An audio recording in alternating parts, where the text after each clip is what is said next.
আসসালামু আলাইকুম ভিউয়ার্স, আশা করছি আপনারা সুস্থ আছেন। যে যেখান থেকে ভিডিওটি দেখছেন সবাইকে ওয়েলকাম জানাচ্ছি নতুন একটি ভিডিওতে। আমি মোহাম্মদ মেহেদি হাসান। আজকের কনফিগারটি সাজিয়েছি 19,000 টাকায়। যে কনফিগারটি আই থিঙ্ক কোনো প্রকার কাস্টমাইজ করার প্রয়োজন নেই যাদের 20,000 টাকার নিচে বাজেট।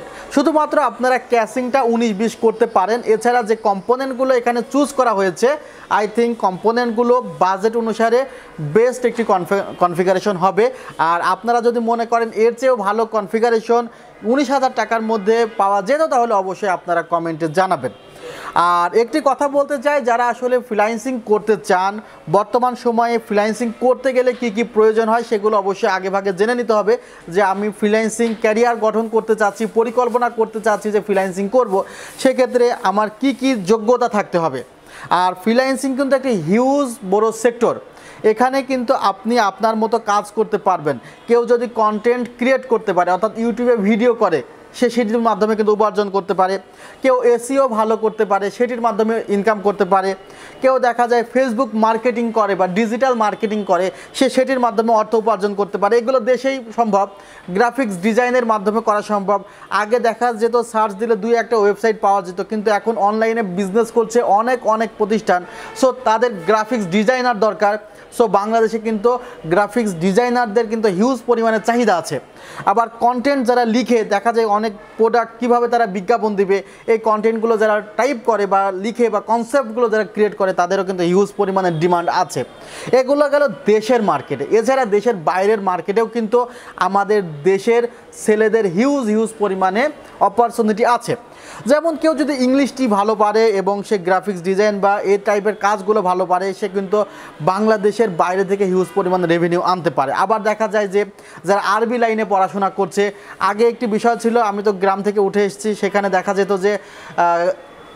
দেখা যেত একটি মানুষের ছেলে অনেকগুলো আছে, যে ছেলেটা সবচাইতে মেধাবী কম, অর্থাৎ যার মেধাটি সবচাইতে কম, তাকে আরবি লাইনে পড়াশোনার জন্য দেওয়া হতো।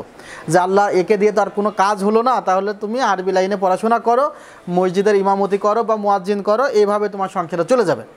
কিন্তু বর্তমান সময়ে দেখা যায় যে সবচাইতে মেধাবী ছেলেগুলোকে কিন্তু ইসলামিক লাইনে দেওয়া হচ্ছে। বিশেষ করে আমার ছেলের কথা বলি, যে আমার ছেলেটা আলহামদুলিল্লাহ আছে, আমি চেষ্টা করেছি যে তাকে ইসলামিক লাইনে রাখার। সো এখন কিন্তু অনেকে এই চিন্তাটি করছে। বাট আগে যে ভুল ধারণা ছিল যে আরবি লাইনে পড়লে সে ওই ইমামতি ছাড়া বা গ্রামে অনেক সময় দেখা যেত মিলাদ পড়ানো হতো, সেটা ছাড়া তেমন কোনো কাজ করতে পারে না। বাট বর্তমান কনসেপ্ট চেঞ্জ হয়েছে। দেখা গিয়েছে যে একজন আরবি লাইনে পড়াশোনা করেও কিন্তু সে প্রফেসর হতে পারছে। সে আরবি লাইনে পড়াশোনা করেও কিন্তু হিউজ পরিমাণে তার কাছে অপরচুনিটি আছে। তার মধ্যে একটি হলো আউটসোর্সিং। দেখা যাচ্ছে যে সৌদি আরব, মিশর বা এই টাইপের যে দেশগুলো আছে, কুয়েত, দুবাই, এই টাইপের দেশের মানুষগুলো কিন্তু ইংলিশটা একটু কম বোঝে। তারা আরবিতে আসলে আরবিতে যত ভালো বোঝে, সে কিন্তু ইংলিশে তত ভালো বোঝে না।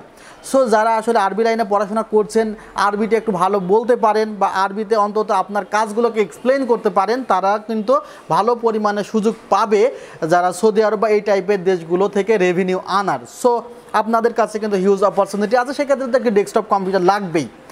আর এই কনফিগারটি সাজিয়েছি ইন্টেল কোর i5-এর 6 Gen প্রসেসর দিয়ে।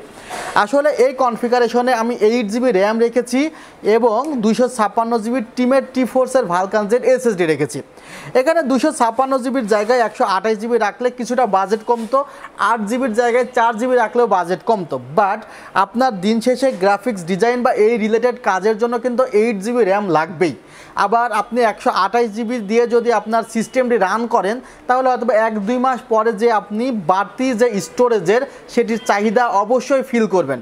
সো আমি চাচ্ছি যে যাদের বাজেট কম, তারা বারবার পিসির পেছনে খরচ না করে একবারে যদি বাজেট 19,000 টাকার মতো থাকে, সেক্ষেত্রে 256GB একটি SSD হয়ে গেলে কিন্তু সে মোটামুটি দীর্ঘদিনের জন্য একটি সেফ স্টোরেজ পাচ্ছে। 3 বছরের রিপ্লেসমেন্ট ওয়ারেন্টি আছে SSDতে এবং এই SSDর স্পিডও কিন্তু অনেক ভালো, 520 রিড স্পিড 520 আর রাইট স্পিড 450। সো ভালো মানের স্পিড কিন্তু প্রোভাইড করছে টিমের ভালকান জেড এই SSDটি। আর টিমের কিন্তু আরেকটি SSD আছে, ওটির স্পিডটা একটু কম, আর ওটা হলো 240GB। এই SSDর প্রাইস ধরা হয়েছে মাত্র 2500 থেকে 2600 টাকা। আর যে মাদারবোর্ডটি রাখা হয়েছে মাদারবোর্ড ইসোনিক ব্র্যান্ডের রাখা হয়েছে। এখন কথা আসতে পারে যে ইসোনিক ব্র্যান্ডের মাদারবোর্ডটি 4400-500 টাকা দিয়ে না কিনে আমি কি 5500 বা 6000 টাকার মধ্যে যেই গিগাবাইট বা আসোসের যে মাদারবোর্ডগুলো পাওয়া যায় 3 বছরে সেগুলো কিনবো কিনা? আসলে সে মাদারবোর্ড কিন্তু পর্যাপ্ত সমস্যা দেখা দিতে পারে, কারণ সেগুলো কিন্তু অ্যাকচুয়ালি অফিসিয়াল মাদারবোর্ড না এবং ওইগুলো নতুন মাদারবোর্ডও বলা চলে না, ওইগুলো জাস্ট রিফারবিশটা কি ওয়ারেন্টি একটু বেশি দেওয়া হয়। সো গুড চয়েস হলে আপনি হয় 3 বছরের অফিসিয়াল মাদারবোর্ড কিনেন যার প্রাইস 8800 থেকে 900 টাকা, আর অথবা 4400 থেকে 500 টাকা দিয়ে আপনি ইসোনিকের এই মাদারবোর্ডটি কিনতে পারেন। এখানে ভিজিএ এবং এইচডিএমআই আউটপুট আছে, 1 বছরের রিপ্লেসমেন্ট ওয়ারেন্টি আছে, আর এখানে আপনারা 6 এবং 7 জেনারেশনের প্রসেসর ব্যবহার করতে পারবেন, 16 জিবি বা 32 জিবি পর্যন্ত র্যাম ব্যবহার করতে পারবেন। অর্থাৎ পিসের যে কম্পোনেন্টগুলো আমি ম্যাক্সিমাম বলে দিয়েছি। এখন যে ক্যাসিংটি আছে ক্যাসিংটি আসলে অনেকেই খুব পছন্দ করে, অনেক সময় ক্যাসিংটি অনেকে চেয়েছিল বাট দিতে পারিনি, বাট স্টকে এখন আছে। এটি একটি ওভো ব্র্যান্ডের ক্যাসিং। এখানে পিছনে 2টি প্রিবিল ফ্যান দেওয়া আছে, সামনে স্ট্রিপগুলো চেঞ্জ করা যায়, পাশের টেম্পার্ড গ্লাস প্যানেল আছে, উপরের দিকে ম্যাগনেটিক ডাস্ট ফিল্টার আছে। এই ছিল ক্যাসিংটির ওভারঅল। আর পাওয়ার সাপ্লাই রাখা হয়েছে রেভেঞ্জার্সের লাইট পাওয়ারের 350 ওয়াট।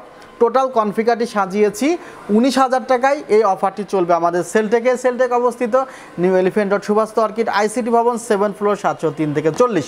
ওয়েবসাইটের ঠিকানা www.celltech.com.bd। ভালো থাকবেন, সুস্থ থাকবেন, আল্লাহ হাফিজ, আসসালামু আলাইকুম রহমতুল্লাহ।